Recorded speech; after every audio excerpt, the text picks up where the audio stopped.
नमस्कार, बहुत बहुत स्वागत है आपका जी बिजनेस की इस बेहद खास पेशकश जीएसटी एट 5। कितना गुड कितना सिंपल। जी हां, मैं हूं आपके साथ प्रशांत पांडे।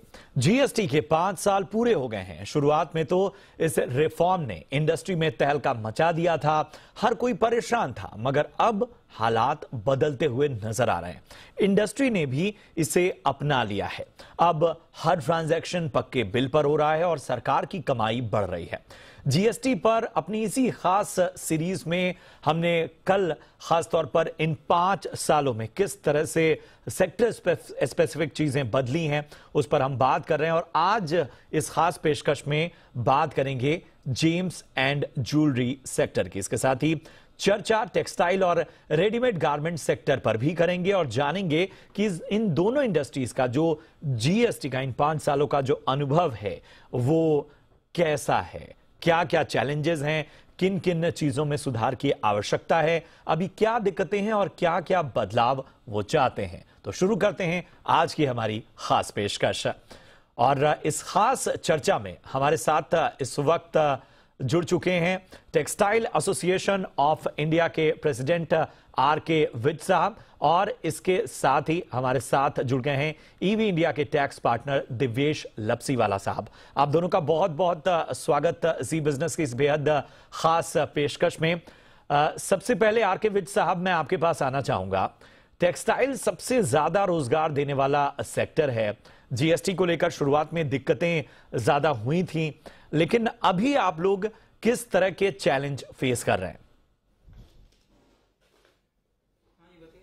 ऐसे है कि 5 साल पहले हमारी मोदी गवर्नमेंट ने बहुत अच्छा डिसीजन लिया था, जो कि ये डिसीजन बहुत ही एक अहम डिसीजन था, क्योंकि टेक्सटाइल सेक्टर ही सबको आफ्टर एग्रीकल्चर यही जॉब प्रोवाइड करते हैं। और प्रोवाइड करने के लिए, और इसमें काफी ऑर्गेनाइज सेक्टर भी है, अनऑर्गेनाइज सेक्टर है, इसमें काफी कुछ एक्साइज ड्यूटी था, एंट्री टैक्स था, सेल टैक्स था और वैट था। तो इसको सबको मिला के इन्होंने जीएसटी लेके आए। परंतु क्या किया है, अभी इसमें हमारे 3 स्लैब है, एक 18% है, एक 12% है, एक 5% है। तो उससे प्रॉब्लम क्या हो रही है कि जो हमारा मोस्टली पीटीए एमईजी जो मैन मेड फाइबर का रॉ मटेरियल है वो 18% पे है, आगे यान और फिलामेंट 12% पे है, और वही फैब्रिक 5% पे है। तो अननेसेसरी 4 से 5 रुपया इकट्ठा हो जाता है, कैपिटल वो कैपिटल हमारा शॉर्ट हो जाता है, जो वर्किंग कैपिटल शॉर्ट हो जाती है, और वो काफी दिन के बाद फिर वो रिफंड मिलता है, उससे गवर्नमेंट को कोई फायदा नहीं होता है। इसमें दिक्कतें बहुत बढ़ जाती हैं। तो हम तो गवर्नमेंट से सिर्फ यही चाहते हैं कि जहां इतना बड़ा स्टेप लिया है, वर्ल्ड ओवर हर जगह एक ही स्लैब है, तो ये कोई भी स्लैब करें, चाहे 18 रखें, 12 रखें, 5 रखें, जो भी उनसे लगता है एक स्लैब कर दें। अगर 12% स्लैब कर देते हैं पीटीएमईजी से, रॉ मटेरियल पे जरूर हमारा पीटीएमईजी, क्योंकि पेट्रोकेमिकल मिनिस्ट्री के अंडर आता है, तो टेक्सटाइल में जब वो करते हैं तो वो पीटीएमईजी छूट जाता है। तो हमारा तो सिर्फ यही है कि गारमेंट से लेके रॉ मटेरियल तक एक ही स्लैब रखें। जैसे कॉटन में है, कॉटन में एक ही 5% है, वो स्लैब रखा गया है। तो कॉटन में है, यान में है, और फैब्रिक में सारा 5% है। तो हम भी चाहते हैं कि मैन मेड फाइबर जो world over 80% man made fibre polyester चलता है। इंडिया में भी गवर्नमेंट ने अब बहुत अच्छी स्कीमें लेके आए हैं, पीएलआई स्कीम लेके आई है, आरओडीटीपी स्कीम लेके आई है, और आरओसीएसटीएल लेके आई हैं, पीएम मित्रा पार्क लेके आए हैं। तो हम भी यही चाहते हैं कि हमारा अगर एक स्लैब हो जाए, जो गवर्नमेंट ने अभी प्लान किया है, जो अभी $140 बिलियन का हमारा अभी टोटल टेक्सटाइल ट्रेड है, जो 2025 तक $350 बिलियन का ट्रेड रखना है, वो तभी अचीव होगा कि जब पॉलिएस्टर पे, मैन मेड फाइबर पे एक जीएसटी रेट हो जाए। और ये बहुत जरूरी है, और गवर्नमेंट ने कई बार हमें आश्वासन दिया है, फाइनेंस मिनिस्ट्री ने भी दिया है कि भाई हम एक स्लैब करेंगे। अभी वो करने जा रहे थे, 12% पर नहीं हो पाया। पर गवर्नमेंट से ये जरूर दरख्वास्त करते हैं कि जब भी कभी एक स्लैब लेके आए तो पीटीए एमईजी जो हमारा बेसिक रॉ मटेरियल है पॉलिएस्टर बनाने का, उसको जरूर कंसीडर करें। बिल्कुल। और गवर्नमेंट वॉचफुल भी है और मीडिया के जरिए जिस तरह से हम इस चर्चा को आगे बढ़ा रहे हैं जी बिजनेस के जरिए, उसके जरिए हम उम्मीद यही करेंगे कि जो भी इस पूरी सीरीज के दौरान जो भी सुझाव सामने आ रहे हैं उसको उस पर भी तवज्जो दी जाए। और इन सब के बीच हमारे साथ जुड़ चुके हैं Indian Boolean and jewellers association के प्रेसिडेंट पृथ्वीराज कोठारी साहब। पृथ्वीराज जी, बहुत बहुत स्वागत आपका जी बिजनेस की इस खास चर्चा में।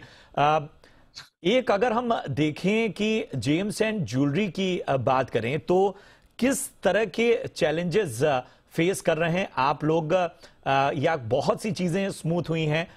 खासतौर पे जेम्स एंड ज्वेलरी पर 3% का जीएसटी है। शुरुआत में इसका काफी विरोध भी हुआ था, अभी इसको लेकर इंडस्ट्री कैसे देख रही है?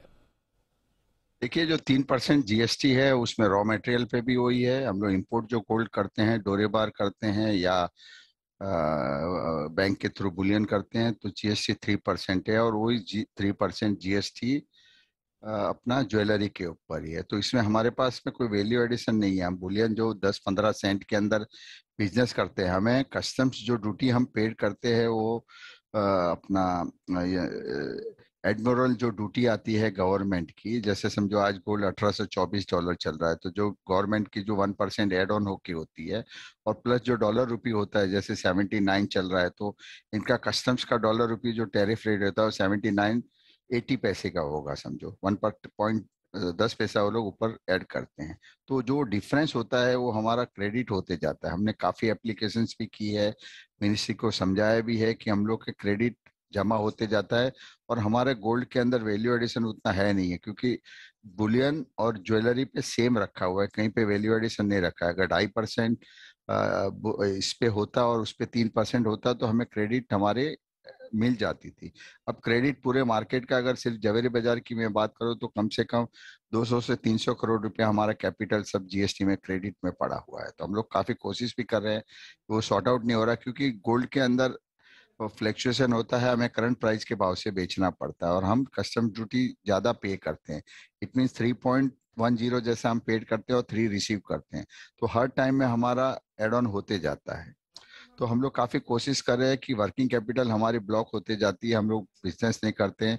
सेकंड, हमारा पार्ट जो टीसीएस और टीडीएस के हिसाब से बिजनेस बहुत सफर कर रहा है। हम 1,000-1,500 रुपए में धंधा कर रहे हैं और गवर्नमेंट को 5,000 रुपए हम टीसीएस और टीडीएस पेड कर रहे हैं। तो एक जीएसटी के हिसाब से, दूसरा टीसीएस टीडीएस के हिसाब से भी हम लोग उसको काफी सर्वाइव कर रहे हैं। अगर ऐसे चला तो धीरे धीरे हमारी पूरी कैपिटल गवर्नमेंट के पास जमा हो जाएगी और हम लोग उसके लिए रिफंड के लिए वेट करेंगे। तो हम लोग काफी कोशिश कर रहे हैं कि जीएसटी की जो क्रेडिट है वो किसी भी हिस्सा, हम लोग जाके मिलके भी आया था, उनको कन्विंस भी किया था कि हम लोग ऐसे बिजनेस के अंदर ऐसा होता है, पर उन लोग उनको समझने में तैयारी, समझने की कोशिश नहीं कर रहे हैं कि ऐसा हो नहीं सकता है। बट देखा जाएगा तो उनको हमने पेपर के ऊपर कॉस्टिंग निकाल के उनको दिखाई कि हम लोग एक कॉस्ट में हम पे करते हैं और करंट मार्केट प्राइस पे सेल करते हैं। हम लोग हेज करते हैं पोजीशन को कमोडिटी एक्सचेंज के अंदर, तो हम लोग को वहां से प्रॉफिट आती है और फिजिकल के अंदर उतना एडिशन हमको होता नहीं है। तो एक इस हिसाब से थोड़ी सी दिक्कत जीएसटी में आ रही है।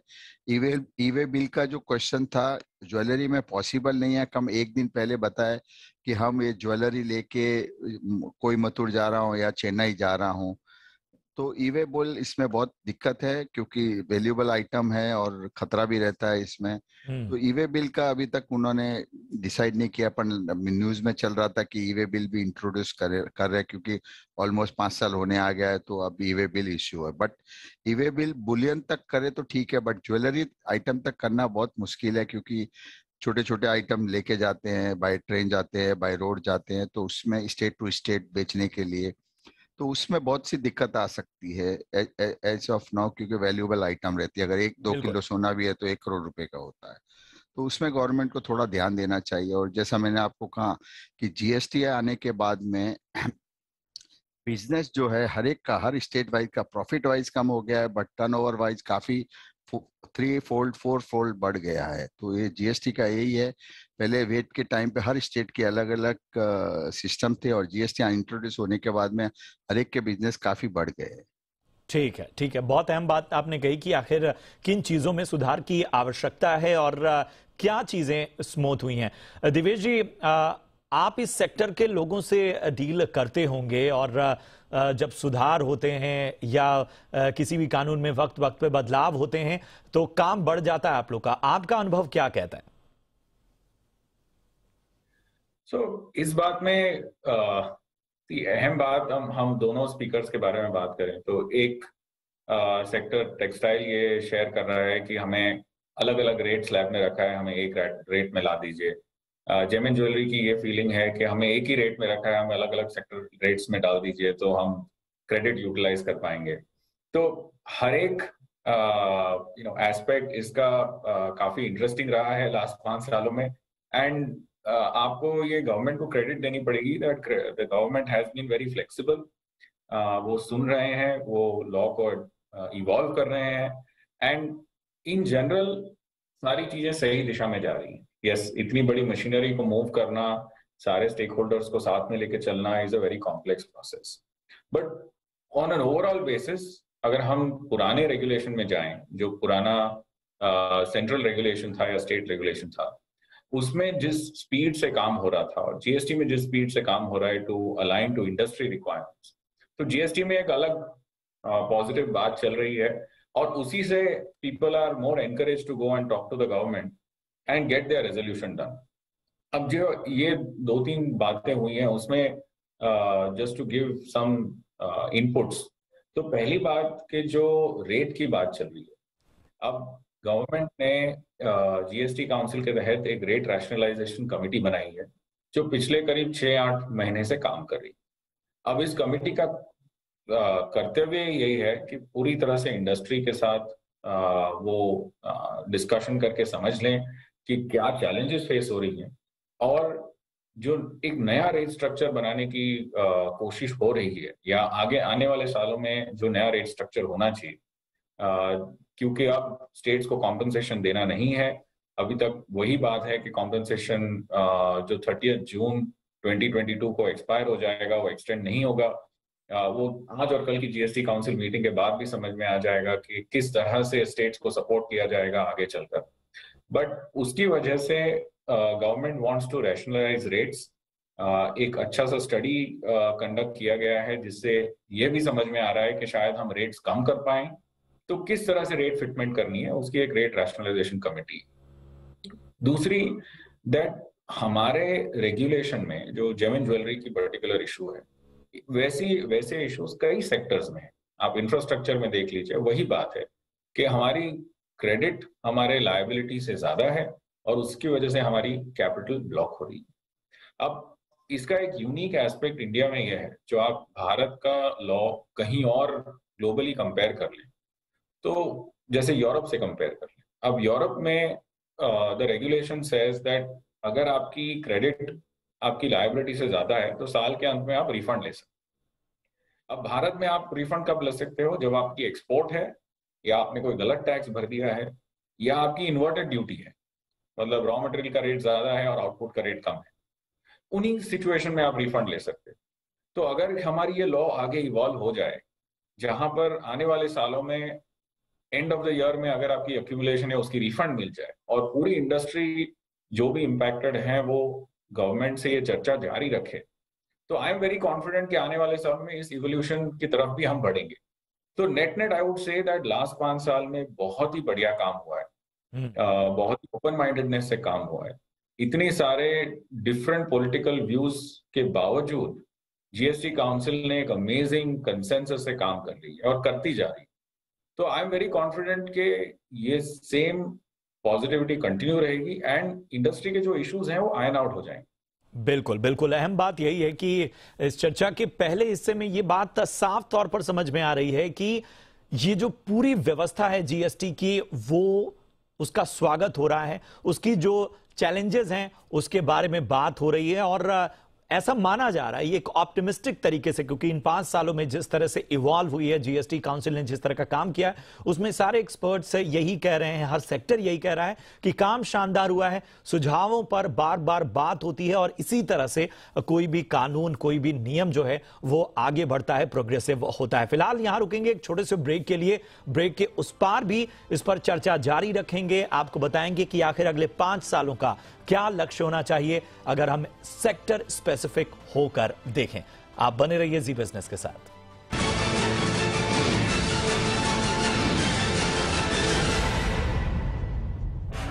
ब्रेक के बाद स्वागत है आपका। आप देख रहे हैं जी बिजनेस की बेहद खास पेशकश जीएसटी एट 5 कितना सिंपल कितना गुड। और हमारे साथ इस चर्चा में 3 बेहद खास मेहमान जुड़े हुए हैं। चर्चा को आगे बढ़ाते हैं।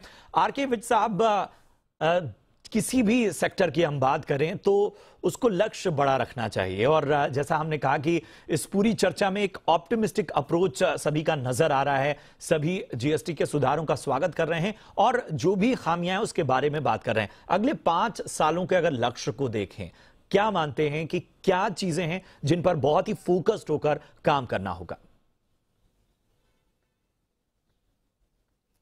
ऐसे है, देखो जीएसटी में बहुत अच्छा काम हुआ है। जीएसटी में क्योंकि हमारे टेक्सटाइल में काफ़ी छोटे छोटे एमएसएमईज हैं जो पहले कैश डीलिंग करते थे। जीएसटी के आने के बाद वो अब उनके बैंक्स में अकाउंट्स होना शुरू हो गया है। वो अपनी टर्नओवर दिखा सकते हैं तो बैंक्स उनको लोन दे सकते हैं। जो पहले जो भी व्यापारी ओनली कॉरपोरेट वो बड़े होते जा रहे थे, अब ये जो छोटे छोटे हैं, अब एमएसएमईज छोटे छोटे हैं जिसमें कम से कम 10 करोड़ के करीब हमारे जॉब देती हैं टेक्सटाइल में। तो उनके पास अब एक्सपेंशन करने के लिए, गवर्नमेंट से लोन लेने के लिए, अपने खाते वगैरह दिखाने के लिए बहुत अच्छा हो गया है। और हमारा क्या है, अभी देखिए जो टेक्सटाइल है, मैंने जैसे पहले भी बोला है, सेकंड थिंग, जीएसटी आने से हमें फायदा क्या हुआ है, हम अगर एक जीएसटी रेट हो जाता है तो सिर्फ वैल्यू एडिशन पे हमें पैसा देना है, ना हमें बुक्स रखनी है। ईज ऑफ द बिजनेस होगा। 100 रुपए का रॉ मटेरियल खरीदा, 120 का बेचा, 100 रुपए पे एक जीएसटी दिया, 20 रुपए पे वैल्यू एडिशन हुआ, उसको फटाफट हमने जमा करा दिया। तो अभी ये नहीं है कि पहले उसको क्रेडिट को रखें, फिर 2-3 महीने बाद अप्लाई करें, फिर एडवाइजर्स के पास जाएं, कंसल्टेंट्स के पास जाएं, तो उसमें बहुत ही कैपिटल ब्लॉक हो जाती है। तो अभी क्या है, जैसे हमारा अगर ये जीएसटी एक रेट हो जाता है, मैन में पूरे टेक्सटाइल में एक रेट हो जाता है, जो गवर्नमेंट ने जो टारगेट रखा है $350 बिलियन का, जो अभी प्रेजेंट $140 बिलियन है 2025 तक, we are 100% sure that we will achieve this target set by the government. क्योंकि हमारे पास raw material, man made fibre का भी रॉ मटेरियल है, कॉटन में भी हम वर्ल्ड के नंबर 2 प्रोड्यूसर हैं, पॉलिएस्टर में भी हम वर्ल्ड नंबर 2 प्रोड्यूसर हैं। हमारे पास सारी टेक्नोलॉजी है, हमारे पास सारी मैन पावर है, स्किल्ड मैन पावर है। तो मुझे तो पूरा है, अगर एक जीएसटी रेट हो गया तो ये 2025 क्या, हम 2024 के एंड तक $350 बिलियन ले लेंगे। अभी देखो जीएसटी के साथ ही हमारा जो एक्सपोर्ट है, जो $38-40 बिलियन रहता था, वो अभी $44 बिलियन हो गया है। और डोमेस्टिक की कंजम्पशन हमारी बढ़ती जा रही है। हमारे 130-135 करोड़ जो आदमी हैं वो कपड़ा ही डालेंगे, रोटी कपड़ा मकान तो बहुत जरूरी है। तो हमें 100% उम्मीद है कि दैट हम जो आज बहुत चाइना से हम बहुत पीछे हैं, वो हम एकदम आगे निकल जाएंगे। क्योंकि अभी यूएसए को, यूके को फीड करने के लिए और कोई कंट्री नहीं है। अब हर आदमी ये सोच रहा है कि चाइना प्लस वन का मतलब क्या है, only India, Bangladesh, Vietnam, Myanmar, इनके पास कोई भी एक्स्ट्रा कैपेसिटी नहीं है जो वर्ल्ड को फीड कर पड़े। जी, एवरी वर्ल्ड में 5 से 6% इंक्रीज हो रहा है, तो हम तो अचीव कर जाएंगे। जीएसटी एक रेट होना चाहिए। बिल्कुल बिल्कुल। अहम सुझाव आरके विज साहब की ओर से आता हुआ। पृथ्वीराज जी, आप बड़े कारोबारी हैं और जैसा विज साहब ने भी कहा कि बहुत छोटे छोटे जो कारोबारी हैं जो संपर्क में उनके रहते हैं, आप से भी छोटे जूलर्स आपके टच में रहते होंगे, क्या उनकी दिक्कतें हल हुई हैं या थोड़ी बहुत समस्या वहां मौजूद है? देखिए, सबसे बड़ा प्रॉब्लम आ रहा है स्टेट वर्सेस सेंट्रल का। जो सेंट्रल जीएसटी है और स्टेट जीएसटी है, एट द टाइम ऑफ हम जब वेट के टाइम पे बिजनेस करते तो एक स्टेट से दूसरे स्टेट स्टॉक ट्रांसफर करके हम लोग वेट पे कर देते थे, तो उनको क्रेडिट मिलते रहता था। अब क्या हो गया है कि हम आईजीएसटी पेड करके माल लेके आता है और स्टेट के अंदर हम लोग आईजीएसटी और उसमें बेचते हैं, तो स्टेट को कोई रेवेन्यू नहीं मिल रही है। तो स्टेट वाले, उनको समझ में नहीं आ रहा है। एक तो गवर्नमेंट को चाहिए कि स्टेट जीएसटी को कॉन्फिडेंस में लेके ज्वेलरी का बिजनेस कैसे होता है। उन्हें इतने बड़े बड़े अमाउंट देखे हुए होते हैं, और अब जब नील आता है या हमारी क्रेडिट खड़ी रहती है, तो वो फिर सर्च करेंगे, आएंगे कि पहले आप इतना पैसा भरते थे, अब क्यों नहीं भर रहे हो। तो इस तरह की काफी दिक्कतें बुलियन ट्रेडर को भी आ रही है, क्योंकि उनको उनको जो कैश जो भरना चाहिए वो आ नहीं रहा है। तो स्टेट वर्सेज सेंट्रल जीएसटी को इसके बारे में थोड़ा ध्यान देना चाहिए। और सेकंड चीज जो हमारे ट्रेड में होती है, basically Boolean is a risky item. तो उसमें क्या होता है कि गुड्स का मूवमेंट उतना नहीं होता है जितना हाथ घूमते हैं। हालांकि टीसीएस और टीडीएस आने के बाद में बहुत मुश्किल है कि कोई फोर्स बिल करे या कोई क्रेडिट खड़ा रखे, ये बहुत ही मुश्किल है अब। पर जो इसमें कैसे होता है कि जैसे केरला वाले ने मुंबई के अंदर गोल्ड खरीदा और उसने डिलीवरी किसी मैन्युफैक्चरर्स को देने के लिए की है, तो एज पर जीएसटी नॉर्म्स के केरला वाले ने तो डिलीवरी ली नहीं है। अगर हम लोग के यहाँ पे दिन में 5 बार 10 बार गोल्ड के प्राइस बढ़ते हैं, लोग बाय करते हैं, सेल करते हैं, बिलिंग पूरे होते हैं, जीएसटी पूरा आईजीएसटी पेड माल होता है, बिल होती है, अमाउंट भी अकाउंट से घूमते हैं, बट फिजिकल डिलीवरी मोमेंट बहुत कम होता है। क्योंकि ये ट्रेड की प्रैक्टिस आज से नहीं है, कई सालों से यही प्रैक्टिस है। क्योंकि इन्वेस्टमेंट करते हैं लोग, खरीदते हैं, पैसा दे देते हैं और डिलीवरी वहीं रखते हैं। तो इस तरह की इस ट्रेड में जीएसटी में कि माल का आपका मूवमेंट नहीं हुआ है तो आपने सिर्फ बिलिंग किया है, तो इस तरह की काफी दिक्कतें आ रही है। तो हम लोग आपके चैनल के माध्यम से यही कहना चाहते हैं कि ट्रेड की जो प्रैक्टिस है वर्षों से आ रही है, आज भी वैसे ही चल रही है, तो उसके ऊपर एक जरा थोड़ा सा ध्यान देना चाहिए। बिल्कुल बिल्कुल। और आखिरी सवाल मैं दिवेश जी आपसे लेना चाहूँगा। फाइलिंग और बाकी चीज़ों को लेकर भी चैलेंजेस रहे हैं, लेकिन ज़्यादातर लोगों का मानना है कि वो काफ़ी स्मूथ हुआ है। 200 से ज़्यादा बदलाव जीएसटी में हो चुके हैं इसके लागू होने के बाद। फिर भी आपके हिसाब से सबसे इंपॉर्टेंट रिफॉर्म अभी क्या ज़रूरी है? तो इसमें 3 चीजें बेहतर करने की जरूरत है। तीन सब्जेक्ट्स में बांटूंगा इसको। पहला सब्जेक्ट है कि कवरेज कैसे बेहतर करें। ओके, तो आज हम जिस चीजों पे जीएसटी नहीं लगाते हैं उन पे ध्यान देने की जरूरत है। जैसे पेट्रोलियम प्रोडक्ट्स, तो पेट्रोलियम प्रोडक्ट्स हमने अभी बाहर रखे हैं, and there are several state and central considerations for that, revenue considerations for that. But अब जैसे ये कॉम्पनसेशन सेस और स्टेट कॉम्पनसेशन फेज आउट हो रहा है, इज देयर अ अपॉर्चुनिटी के एविएशन टर्बाइन फ्यूल है, नेचुरल गैस है जो जनरली इंडस्ट्रियल कंजम्पशन प्रोडक्ट्स है, या डीजल है जो 70% इंडस्ट्रियल कंजम्पशन प्रोडक्ट है, क्या उसको जीएसटी बेल्ट में प्रोग्रेसिवली लाया जाए? बिकॉज ये सारी इसमें जो टैक्सेस एम्बेडेड हैं वो सारे कॉस्ट बन रहे हैं, और that is cost of business. अगर हम जैसे अभी कंपटीशन की बात कर रहे थे फ्रॉम अदर कंट्रीज, अगर पेट्रोलियम आपका बड़ा कंपोनेंट है मैन्युफैक्चरिंग में और उसकी टैक्सेस का आपको क्रेडिट नहीं मिल रहा है और बाजू वाले देश को मिल रही है, तो आपकी कॉम्पिटिटिव प्राइसिंग नहीं बैठेगी। तो कवरेज कैसे बढ़ाएं? And yes, it is a progressive increase, एकदम से नहीं बढ़ेगी बिकॉज इसमें बहुत सारा टैक्स इन्वॉल्व है, करीब 6 lakh crore tax is involve. दूसरा विषय में ये लूंगा, हाउ टू एनहांस और आर एडमिनिस्ट्रेशन को बेहतर कैसे करें। और जैसे जेमिन ज्वेलरी के इश्यूज अभी डिस्कस हो रहे थे, एक बहुत जरूरी मोड पे हम ऐसे हैं कि अब 5 साल के बाद गवर्नमेंट हैज इनफ एक्सपीरियंस कि लॉ कैसे चल रहा है, सेक्टर के बहुत सारे इंटरेक्शंस और रिप्रेजेंटेशंस हुए हैं।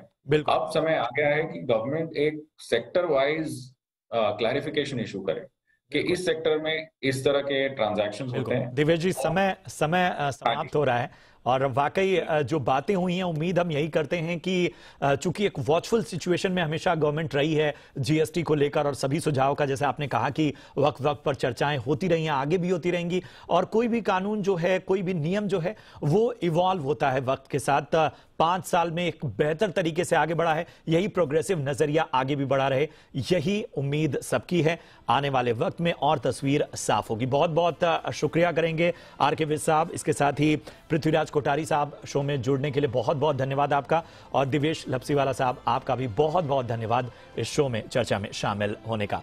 फिलहाल इस खास शो में इतना ही, दीजिए इजाजत। आप देखते रहिए जी बिजनेस। नमस्कार।